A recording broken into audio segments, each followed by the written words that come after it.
Señoras y señores, bienvenidos, muy buenas noches. Gracias por acompañarnos. Esto es al cierre del día, de la jornada, los temas relevantes y trascendentes para el debate y el análisis. Gracias por acompañarnos. Don Mauricio Candiani, bienvenido, muchas gracias. Don Ernesto Farril, gracias. Don Enrique Quintana, muy buenas noches. Muy buenas noches. Pues miren, en esta etapa, en este momento de contienda electoral, de confrontación de ideas, de ánimos ríspidos también y contrastados, llama la atención la aparición de una serie de líderes de la empresa, de la iniciativa privada, que han enviado mensajes a sus empleados, a sus colaboradores, a las familias de sus colaboradores, mediante cartas o mediante videos, hablando de varias cosas. Uno, de la necesidad de un voto a conciencia, de un voto razonado. Creo que el hilo conductor o el elemento común de todos, y ahorita le voy a decir quiénes hemos visto, es el tema del populismo. Todos hablan del populismo y expresan consternación, preocupación por el populismo. Miren, los últimos días, hoy es martes, pero pues desde ayer y hoy y el fin de semana, el presidente de Herdes envió un mensaje. Este que ve usted en pantalla es Grupo México, pues la minera, Enrique, me corregirás, la número 1 o la 2 del país, la 1, indiscutible, con don Germán Larrea ahí enviando un video y un mensaje, carta incluso a sus colaboradores y empleados. Apareció el presidente de Vasconia, el presidente de FEMSA, uno de los empresarios, este es Vasconia, el presidente de Vasconia. En fin, pues se observa como un extendido y como un tono de preocupación en los líderes de la empresa. No hacen proselitismo en favor de ningún partido político, ni en favor de ningún empresario, pero todos hablan de un voto a conciencia, ponen en perspectiva el crecimiento y el avance económico del país, en fin, hacen alguna valoración de esta naturaleza. ¿Cuál es su lectura, Ernesto, Mauricio, Enrique, de esta? Inusual, me parece. Yo no había visto, no recuerdo empresarios en el pasado saliendo públicamente en redes y en cartas a dirigirse a sus empleados para pedirles un voto razonado. Me parece que Andrés Manuel López Obrador soltó a los tigres, ¿no? Soltó a los tigres. Sí, pero de la iniciativa privada, ¿no? Es decir, ¿están respondiendo a un...? Me parece que sí. ¿Por qué? Bueno, pues porque mucho de lo que estamos viendo son, digamos, lo que más se difunde en las redes son los videos. Sí. Hoy tenemos también una carta de Grupo México. Pues esos videos requirieron de cierto esfuerzo, preparación. Producción, claro, por postproducción, sí, para poderlos subir a la red, porque están bien hechos, ¿no? O sea, me parece que no fue una cosa que se hizo este fin de semana, ¿no? Y entonces sí me parece que está reflejando, al final de cuentas, se está reflejando la inquietud que hay por parte de los empresarios de que pues el voto que está cundiendo, como se ve en las encuestas, es un voto de enojo o de fantasía, ¿no? O de castigo. De castigo o de fantasía, ¿no? Es tantas las promesas de dádivas que pues a lo mejor mucha gente se va con la finta y entonces las consecuencias que puede haber en la economía si realmente se llegaran a cumplir todas estas dádivas que elevarían el déficit fiscal, nos harían que perdiéramos la calificación que tiene la deuda soberana de México y por lo tanto nos llevarían a una enorme crisis financiera en nuestro país, pues serían dramáticas para la actividad económica, para el empleo. Ahorita reflexionamos del impacto que puedan tener y de las consecuencias, pero ¿cuál es su lectura, Mauricio? A mí me parece una consecuencia natural del temor que se ha visto expresado en muchos comunicados colectivos del sector empresarial, cuando de repente López Obrador habla de mayor nivel de presencia del Estado en la economía, control de precios, juzga unas empresas de buenas y otras de malas con digamos, simplismos y ligerezas, y de repente tiene en su mente unos que son buenos y unos que son malos y demás. Hay algunos que uno puede entender de dónde viene además alimentado el temor, mucho más allá de López Obrador en lo individual. Pongo el ejemplo de Grupo México. Es históricamente conocida la confrontación que ha existido entre el sindicato encabezado por Napoleón Gómez Urrutia. Y esa minera. Que se ha visto afectada en sus operaciones por intensas luchas de corte sindical y legal, litigioso y demás. Punto y aparte del tema de los 55 millones de dólares de la compra original de Cananea, que es ampliamente conocida en el sector minero. Entonces, entiendo perfecto que para Germán Larrea, en lo personal, sea una afrenta el saber que Gómez Urrutia no nada más regresa a México apadrinado por Morena, sino en calidad de senador de la República con el fuero que esto conlleva. Entonces, ante la imposibilidad que hoy le da la ley, hay que decir, la ley electoral hoy no le permite al sector privado comprar televisión o comprar medios o sumarse a una campaña activa de spots, como sí lo vimos en el 2006, por ejemplo, con la campaña financiada por el Consejo Coordinador Empresarial de López Obrador es un peligro para México. Entonces, ante esa imposibilidad, hoy lo que están haciendo es volcándose a decir, oigan, cuidados, porque esto es mucho más de una elección de personas, es una elección de dos visiones de país y una parece, en la opinión de los firmantes o de los que participan en los videos, que pone en riesgo el libre flujo del capitalismo en México. No hay ningún video, comunicado, texto que llame a no votar por López Obrador. No lo hay, es correcto. Porque en caso de que lo hubiera, sería ilegal. La FEPADE estaría ahí, está prohibido por los términos que señalaba Mauricio. No solo que las agrupaciones hagan llamados, como lo hizo el CCE en el 2006, que las empresas en lo individual hagan llamados públicos a votar por tal o cual candidato, porque se entendería como un proselitismo. Si se difundió en redes, si se difundió en medios, bueno, pues ya cae dentro del supuesto de difundir una preferencia política que si uno no es partido, no puede hacerlo. No puede hacerlo de manera expresa. Entonces lo que hacen son llamamientos sutiles que por esa misma razón no sé cuál vaya a ser el efecto que tengan. Y otra cosa que hay que poner sobre la mesa, supongamos que decenas de otros capitanes de empresas hacen este tipo de llamados.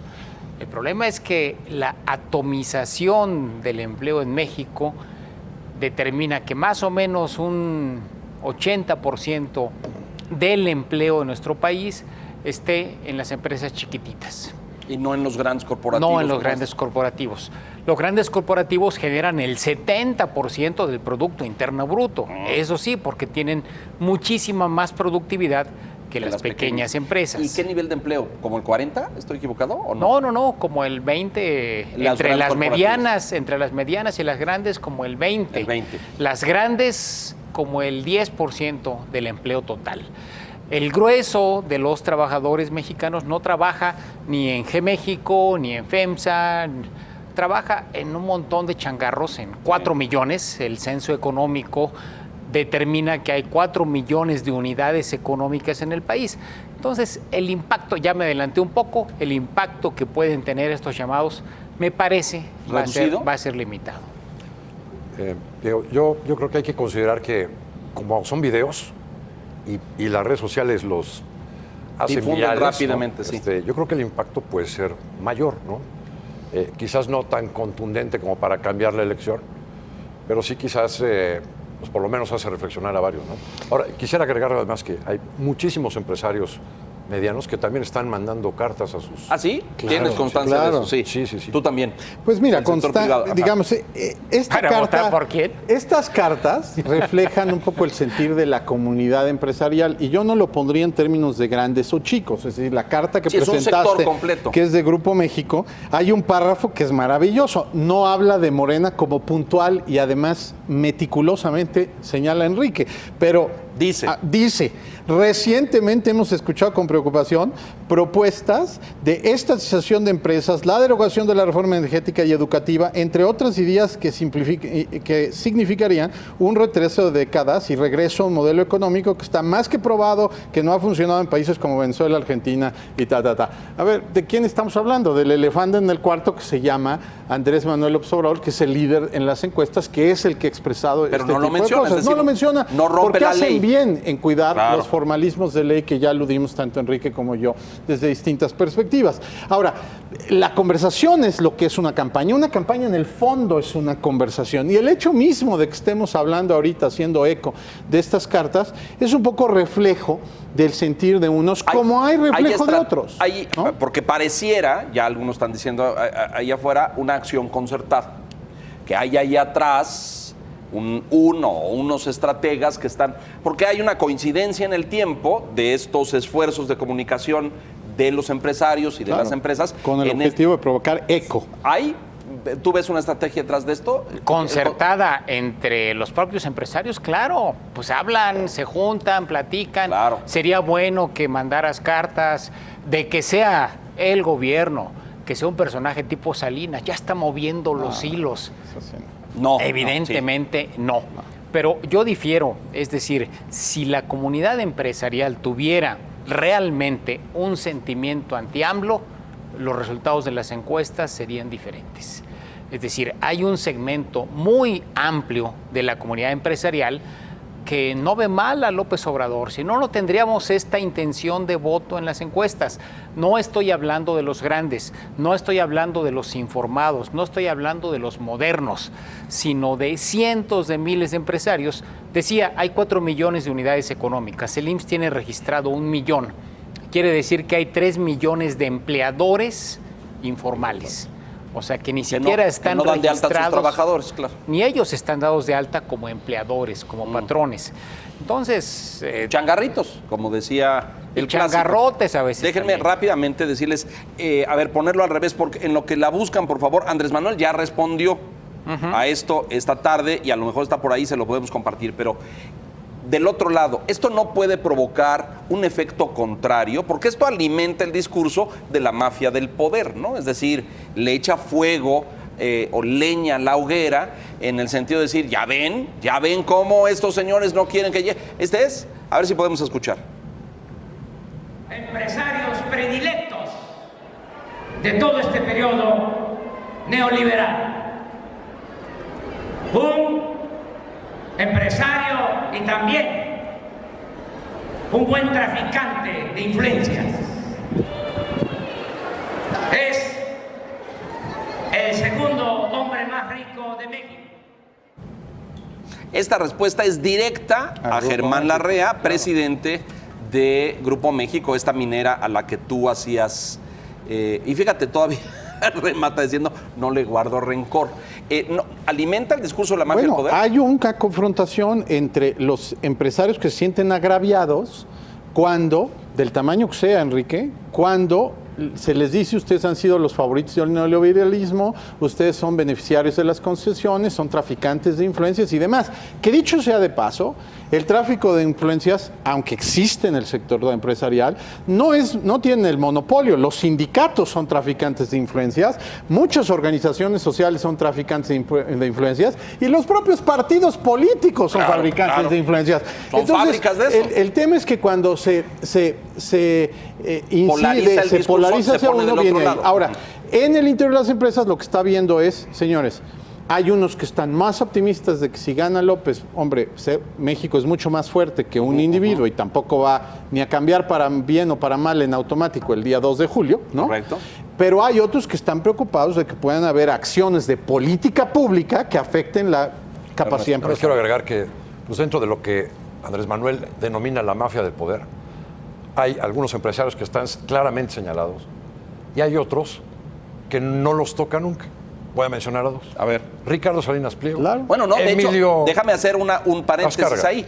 El lunes, hoy es martes, ayer, estuvo en un evento del Grupo Salinas o de Azteca, donde lanzó una serie de piropos y lisonjas a Ricardo Salinas Pliego y dijo que era un empresario sí con dinero, pero con una vocación filantrópica, social, exactamente.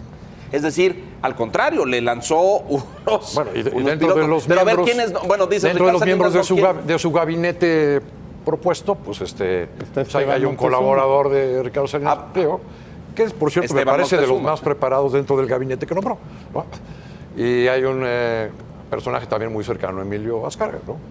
Ahí. Entonces, yo creo que también hay enormes diferencias Es decir, a esos no entre los, algunos empresarios y a esos otros. no los toca porque son medios, dices tú. No me imagino un video de Emilio Azcárraga diciéndole a sus colaboradores que Voten en conciencia. inteligentemente. Yo insisto y vuelvo a lo mismo. Si tuviésemos una economía donde los empresarios formales, responsables, dieran el empleo al grueso de los trabajadores, la historia sería diferente. Más de la mitad de los trabajadores mexicanos son informales. Así es. 3 millones de Pero empleadores. esos son los seguidores de Andrés Manuel, esencialmente, ¿no? Mayormente. Yo creo. No solo, pero mayormente. Estamos hablando de cerca de 25 millones de personas. Estamos hablando de 3 millones de empleadores que no son formales. Entonces tenemos una estructura económica que explica en buena medida las intenciones de voto. Y qué bueno, yo creo que la ley además que tenemos es ridícula. Me parece que los empresarios, las organizaciones debieran debieran tener el derecho de poder expresar preferencias e intenciones. Y esto, bueno, ya nos vamos a alargar, pues se nos va el tiempo, porque esto tiene que ver con lo de 2006, exactamente. Alfonso Romo ha fracasado como el vínculo y el puente entre Andrés Manuel y el empresariado cuando observamos estas voces respondiendo o molestas con un voto hipotético. No del todo. Andrés Manuel López Obrador ha estado en varios foros empresariales, la Coparmex hace un par de semanas, la Cámara Bancaria Mexicana de la Industria de la Construcción, la Asociación de Bancos de México. No han sido pocos, es un buen número de empresas y organismos empresariales donde ha estado Andrés Manuel López Obrador. Donde él ha tenido una actuación que no ha dejado muy contentos. Muy bien. Bueno, vamos a mensajes rápido porque tenemos más, la semana clave del TLC y el tipo de cambio y mucho más. Volvemos.